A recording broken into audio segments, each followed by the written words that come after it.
दादाजी से तो सारी बातें बता सकती हूँ ना।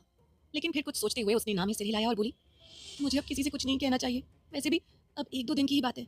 जैसे ही राक्षस खड़ूस सिंघानिया ठीक हो जाता है, उसके बाद मैं यहाँ से चली जाऊँगी। जब हम इतने दिन यहाँ पर रह ही लिए हैं, तो 2-3 दिन तक और सही।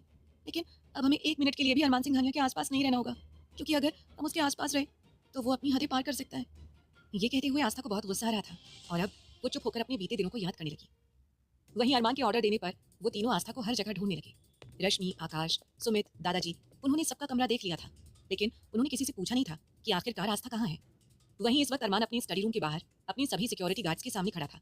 वो सबको आस्था के बारे में पूछ रहा था, लेकिन सभी गार्ड्स एक ही जवाब दे रहे थे, सर अभी तक कोई भी घर से बाहर नहीं निकला है। लेकिन अरमान को रह रहकर यही लग रहा था कि जरूर आस्था घर छोड़कर कहीं चली गई होगी। अरमान ने तेज आवाज में वार्निंग देते हुए कहा, अगर वो लड़की मेरी मर्जी के बगैर इस घर से बाहर निकल गई होगी, तो तुम सबका इस दुनिया में आज आखिरी दिन होगा। याद रखना, मैं तुम लोगों को छोड़ूंगा नहीं। वो गुस्से से बारी बारी से हर एक गार्ड को घूरने लगा। इस समय अरमान सिंघानिया